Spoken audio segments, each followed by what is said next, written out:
할렐루야. 오늘은 12월 6일 화요일입니다. 오늘도 정시 매일 예배 함께 하시는 성도님들 한 분 한 분 사랑하고 축복합니다. 다 같이 사도신경을 고백하며 예배의 자리로 나가겠습니다. 전능하사 천지를 만드신 하나님 아버지를 내가 믿사오며 그 외아들 우리 주 예수 그리스도를 믿사오니 이는 성령으로 잉태하사 동정녀 마리아에게 나시고 본디오 빌라도에게 고난을 받으사 십자가에 못 박혀 죽으시고 장사한 지 사흘 만에 죽은 자 가운데서 다시 살아나시며 하늘에 오르사 전능하신 하나님 우편에 앉아 계시다가 저리로서 산 자와 죽은 자를 심판하러 오시리라. 성령을 믿사오며 거룩한 공예와 성도가 서로 교통하는 것과 죄를 사하여 주시는 것과 몸이 다시 사는 것과 영원히 사는 것을 믿사옵나이다. 아멘. 다 같이 찬송가 488장 이 몸의 소망 무언가 우리 함께 찬송하겠습니다.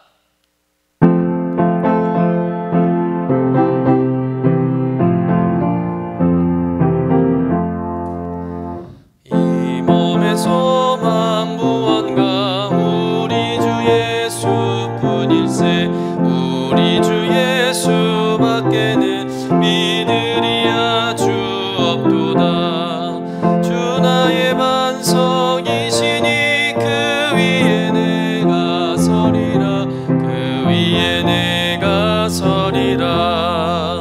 무섭게 바람 부는 밤 물결이 높이 설렐 때 우리 주 크신 은혜에 소망에 낯을 주리라.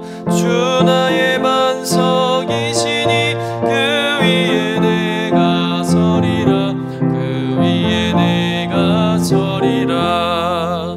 세상에 믿던 모든 것 끊어질 그날 되어도 구주의 언약 미사와 내 소망 더욱 크리라.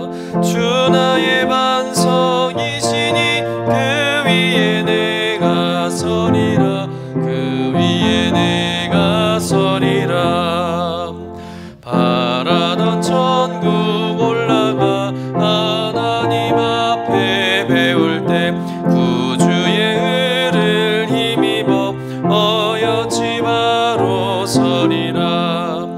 주 나의 반석이시니 그 위에 내가 서리라 그 위에 내가 서리라. 다 같이 매일의 기도 함께 드리시겠습니다. 참 평강의 주님, 오늘도 새로운 하루를 주시고 복되게 하시니 감사합니다. 하늘에 속한 자 하나님의 자녀로서의 삶을 권세로 살게 하시며 오직 하나님의 말씀을 즐거워하며 따라 살게 하심을 감사드립니다. 다윗처럼 오직 우리 주님만을 내 앞에 모시고 오직 주님만이 우리의 전부이심을 고백하는 삶이 되게 하시고 그러므로 인해 주님께서 늘 우리의 전부가 되어 주심을 경험하고 누리는 삶이 되게 하옵소서. 우리의 가정과 교회를 위해 기도합니다. 일터를 위해 간구합니다. 나라와 민족들을 위해 주님의 은혜를 구합니다. 구원과 치료와 회복의 은혜를 내려주셔서 어그러진 모든 것들이 바로 세워지게 하시고 평화를 이루게 하옵소서. 이제 일상이 된 경건의 일과를 통해서 성령의 충만, 성도의 영화를 이루게 하옵소서. 주님 사랑합니다. 언제나 자기 눈동자와 같이 우리들을 사랑하시는 주 예수 그리스도의 이름으로 기도드립니다. 아멘. 오늘 우리에게 주시는 하나님의 말씀은 시편 40편 1절에서 5절까지의 말씀입니다. 함께 받들어 읽겠습니다. 내가 여호와를 기다리고 기다렸더니 귀를 기울이사 나의 부르짖음을 들으셨도다. 나를 기가 막힐 웅덩이와 수렁에서 끌어올리시고 내 발을 반석 위에 두사 내 걸음을 견고하게 하셨도다. 새 노래 곧 우리 하나님께 올릴 찬송을 내 입에 두셨으니 많은 사람이 보고 두려워하여 여호와를 의지하리로다. 여호와를 의지하고 교만한 자와 거짓에 치우치는 자를 돌아보지 아니하는 자는 복이 있도다. 여호와 나의 하나님이여 주께서 행하신 기적이 많고 우리를 향하신 주의 생각도 많아 누구도 주와 견줄 수가 없나이다. 내가 널리 알려 말하고자 하나 너무 많아 그 수를 셀 수도 없나이다. 이는 하나님의 말씀입니다. 아멘. 시편 40편 말씀은 다윗이 사울 왕을 피해서 도망 다니면서 겪었던 일들을 배경으로 쓴 시편입니다. 한날의 왕이 아무 힘도 없는 정말 호롤단신의 청년 다윗을 잡아 죽이기 위해서 혈안이 되어 수천 명의 정예 군사를 나라 방방곡곡에 풀어 곳곳을 수색하고 또 다윗을 죽이려고 했던 공포스러운 시간이 10년 이상 계속되었습니다. 다윗은 그 사울의 집요한 추격을 피해 도망을 다니게 되는데, 이 다윗이 주로 숨었던 곳이 어디냐면 사해바다 서편의 광야의 동굴 지역이었습니다. 그런데 이 사해 광야의 동굴 지역은 사실 사람이 도저히 살 수 없는 지역입니다. 자료 화면을 하나 준비했는데요. 여러분, 이곳이 바로 다윗이 주로 숨어 지냈던 엔게디 계곡이라는 곳입니다. 보시는 대로 이곳은 먹을 것을 구할 수도 없고요. 또 밤과 낮의 기온차가 너무 커서 사람이 도저히 살 수 없는 그런 지역입니다. 정말 황량하고 삭막하죠.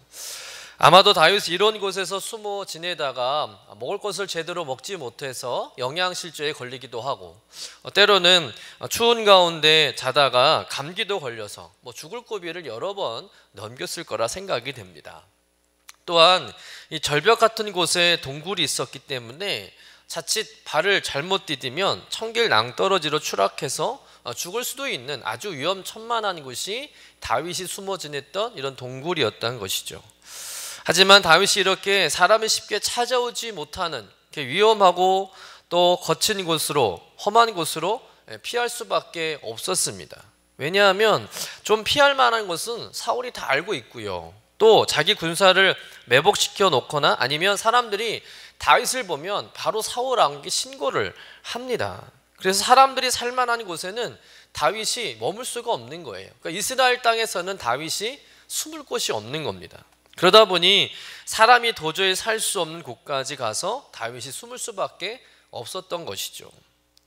여러분, 다윗이 이런 곳에 숨어서 지내게 되니까 하루하루가 얼마나 괴롭고 힘들었겠습니까? 사는 게 사는 것이 아니겠죠. 이런 상황에서 다윗이 할 수 있는 것은 오로지 하나님께 부르짖고 기도하는 것밖에 없었다는 거예요. 그의 부르짖음은 끝이 없었습니다. 정말 응답이 될 때까지 다윗은 하나님께 부르짖고 또 부르짖고 부르짖는 그런 기도를 드렸다는 것이죠. 그리고 하나님은 그 다윗의 부르짖음에 응답하십니다. 우리 본문 1절의 말씀을 같이 한번 읽어보도록 하겠습니다. 내가 여호와를 기다리고 기다렸더니 귀를 기울이사 나의 부르짖음을 들으셨도다. 다윗이 하나님의 응답을 기다리고 기다렸다고 말하고 있습니다. 여러분, 기다림을 2번 반복했다는 것은 생각보다 다윗이 많이 기다렸다는 거예요. 연속적인 기다림이죠.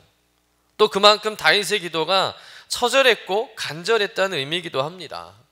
또한 이 표현은 기도의 응답이 없어도 또 기도 응답이 기미가 보이지 않아도 다윗은 포기하지 않고 끝까지 하나님께 부르짖고 기도했다는 거예요. 여러분, 오늘 이 다윗의 기도의 자세를 우리가 배워야 할 줄로 믿습니다. 여러분, 기도는 기다림의 훈련입니다. 기도 응답은 반드시 기다림을 통해서 우리에게 주어진다는 걸 믿으시길 간절히 축원합니다. 물론 하나님께서 즉각적으로 우리의 기도에 응답하실 때도 있겠죠. 그러나 대부분 하나님은 우리가 오랜 기다림의 시간을 통해서 그 응답을 받게 하신다는 거예요. 그러니 기다릴 줄 모르는 성도는 하나님의 응답을 받기가 어렵습니다. 여러분, 왜 하나님께서 우리 기도에게 당장 응답하지 않으시는 것일까? 왜 지체하고 우리가 기다리게 하시는 것일까? 여러분, 그것은 우리가 오래 기다리게 하심으로 인해서 또 오래 기다린 만큼 우리 하나님이 갑절의 축복을 주시기 위함을 믿으시길 간절히 축원합니다. 문제가 크니까 또 중대하니까 우리로 하여금 더 기도하라는 거예요. 오래 기다리면 오래 기다릴수록 우리는 더 기도하게 되고요. 또 더 기도하게 되니까 하나님께서 더 큰 영광과 응답과 기적을 우리에게 베풀어 주실 줄로 믿습니다. 여러분, 성경의 인물들을 보면 한결같이 기다림을 통해서 위대한 하나님의 사람으로 세워졌음을 우리는 보게 됩니다. 믿음의 조상 아브라함은 약속된 아들을 25년이나 기다려야 했습니다.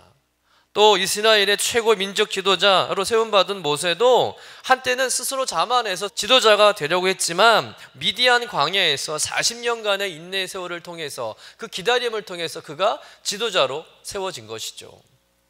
여러분, 기다림이 때론 지루하고 더디고 답답하고 힘겹겠지만 하나님의 그 때까지 기다리는 것이야말로 진정한 믿음인 줄로 믿습니다.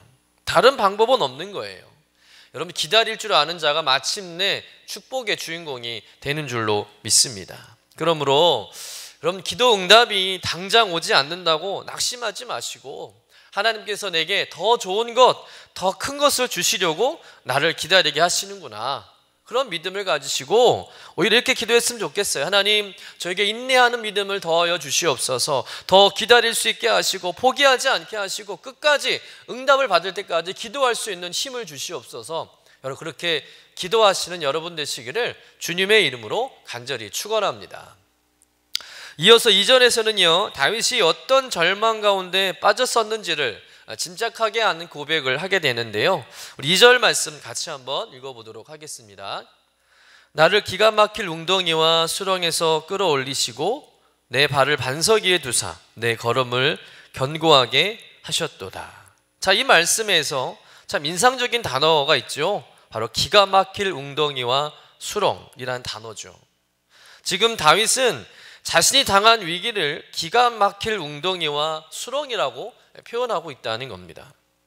여러분, 기가 막힐 웅덩이라는 말은 그런 절망의 웅덩이라는 뜻이겠고요, 또 수렁이라는 말은 늪지대를 말한다는 겁니다. 이것은 한마디로 말해서 사람의 힘으로는 도저히 빠져나올 수 없는 그런 절망적인 상태를 표현하는 것이죠. 회생이 불가능한 곳, 한 번 빠지면 그냥 죽는 곳이 기가 막힐 웅덩이와 수렁이라는 의미예요. 그러니까 다윗은 이런 극단적인 단어를 사용해서 자신이 처한 상태가 최악의 상태임을 강조하고 있는 것이죠. 그런데 그런 곳에서 다윗은 하나님께 부르짖었고 기도했는데 하나님께서 응답하신 거예요. 하나님께서 자신을 그곳에서, 그 깊은 수렁에서, 기가 막힐 웅덩이에서 끌어올려 주시고 반석 위에 세워주시는 그런 놀라운 구원의 은혜를 경험했다는 것입니다. 그것을 지금 간증하고 있는 것이죠. 어떤 인간의 힘으로도 건진받을 수 없는, 살 수 없는 그 기가 막힐 웅덩이와 수렁이었지만 하나님께서 손을 내밀어 주시니까 하나님께서 그 다윗을 구원해 주셨다는 거예요. 구원받은 것이죠. 얼마나 감격스럽고 감사한 일입니까? 죽는 줄 알았는데, 죽었다고 생각했는데 하나님께서 다윗을 구원해 주신 거예요. 정말 기적이 일어난 것이죠. 인생을 다시 한번 사는 것 같은 것을 몇 번이나 경험하는 것이죠. 얼마 전에 경북 봉화에 있는 그 아연채굴 광산에서 매몰 사고가 있었습니다. 그 사고로 인해서 당시 일하는 광부 두 분이 지하 190m 갱도에 이제 갇히게 되었는데, 여러분 얼마나 절망적이겠어요. 밖으로 나갈 수 있는 방법이 없는 겁니다. 그대로 있다가는 뭐 죽을 수밖에 없는 것이죠. 그런데 구조가 시작된 지 221시간 만에, 그러니까 사고가 난 지 열흘 만에 기적적으로 이 두 분이 다 구조되었다는 거예요. 그것도 이 두 분이 스스로 걸어 나오셨어요. 정말 기적의 생환이죠. 근데 그분들이 살아나와서 하시는 말씀이, 처음에는 이제 주변에 비닐이나 또 이 나뭇가지를 가지고 이제 천막을 쳐서 추위를 막고, 그리고 이제 가져간 커피 믹스가 있었는데 이 커피 믹스를 이제 지하수에 타서 이제 식사 대용으로 조금씩 마시며 버티었다고 합니다. 이 사고로 인해서 이 커피 믹스의 가치를 이제 새삼 알게 되었는데요. 이 커피 믹스 다 아시죠? 이 한 봉에 약 50kcal의 열량이 있다고 하네요. 뭐 탄수화물뿐만 아니라 지방, 당류도 있어서 극한 상황에서 체온을 유지하고 또 장기가 또 돌아가게 하는 최소한의 영양소가 두루 포함되었다고 합니다. 그래서 이 두 분들이 커피 믹스 덕분에 생명을 유지할 수 있었던 거예요. 그래서 요즘에 이 커피 믹스가 또 이렇게 불티나게 팔린다고 하네요. 여러분 어디 가실 때 커피 믹스 몇 봉 챙겨 가시는 것도 나쁘지 않으리라 생각을 합니다. 그런데 이 커피 믹스도 또 떨어진 거예요. 그러니까 뭐 이러다 이제 죽는구나 라는 생각을 하게 되었다고 합니다. 그런데 밖에서 발파하는 소리를 들은 거예요. 자신들을 구조하러 오는 사람들의 작업 소리를 들은 것이죠. 그 소리를 듣고는 살고자 하는 소망을 갖게 되었고 결국 10일 만에 이분들이 구조되었던 것입니다. 그분들은 아직도 구조된 현실이 믿겨지지 않는다고 합니다. 또 가족들은 더 믿어지지도 않고요. 그런 깊은 구덩이에서, 죽음의 구덩이에서 살아나왔으니 얼마나 감사하고 감격하지 않을 수 있겠냐는 거죠. 정말 죽었다 살아난 것이나 다름없는 것이죠. 그런데 다윗은 이런 경험을 수없이 경험했다는 거예요. 이젠 죽었구나, 다른 방법이 없구나, 누구도 나를 살릴 수 없겠구나라고 절망하는 그 순간에 하나님께서 그를 손을 내밀어서 건져주시고 구원해 주셨다는 것이죠. 절대 살아날 수 없는 그 상황에서, 그 구덩이에서, 그 웅덩이에서, 수렁에서 하나님께서 다윗을 때마다 건져주시고 다시 살게 해주셨다는 것이죠. 여러분, 실제로 사울 왕에게 쫓겨 때로는 다윗은 동굴에 이렇게 숨어야 했고, 때로는 국경을 넘어 블레셋까지 넘어가서 미친 척하며 자신의 목숨을 부지했던 순간들이 많았어요. 그러나 결국은요, 하나님께서 그를 높이셔서 명실상부한 이스라엘의 왕으로 세워주셨습니다. 그의 삶을 반석 위에 세워주신 것이죠. 그의 발걸음을 견고하게 해주신 것입니다. 사랑하는 성도 여러분, 기가 막힌 웅덩이와 수렁에서 다윗을 건지신 그 하나님께서 여러분의 삶에도 깊이 개입하셔서 여러분 삶 가운데 그 깊은 수렁에서 여러분을 건져주시고 반석 위에 세워주실 것을 믿으시길 간절히 축원합니다. 그래서 3절의 다윗처럼 여러분 새 노래로 하나님을 찬양하는 삶이 되시기를 간절히 축원합니다. 여러분, 새 노래라는 것은 하나님의 구원과 기적을 경험한 자만이 드리는 믿음의 노래죠. 승리의 노래인 줄로 믿습니다. 하나님께 올릴 구원의 찬송입니다. 그 새 노래로 하나님을 영화롭게 하는 우리 성도님 되시기를 간절히 축원합니다. 여러분, 기가 막힐 삶의 그 웅덩이와 수렁에 빠져 계십니까? 그렇다면 여러분 더 하나님께 부르짖고 기도하시길 간절히 축원합니다. 응답이 더디고 늦어져도 여러분 포기하지 마시고 더 끈기 있게 기다리며 또 기다리며 하나님의 도우심을 경험하는 여러분 되시기를 간절히 축원합니다. 고난과 그 절망의 위기가 오히려 하나님의 구원과 축복과 기적을 경험하는 그런 놀라운 축복의 시간이 되시기를 간절히 축원합니다. 그래서 오늘 다윗의 시편 40편이 여러분의 시편 되시기를 간절히 축원합니다. 여러분의 간증이 되시길, 여러분의 노래가 되시기를 주님의 이름으로 간절히 축원합니다. 기도하겠습니다. 살아계신 하나님, 오늘도 우리가 붙들 소망의 말씀을 주시니 감사드립니다. 인생의 수렁과 깊은 웅덩이에 빠질 때가 있습니다. 혼자 힘으로는 그 수렁과 웅덩이에서 빠져나올 수 없을 때도 있습니다.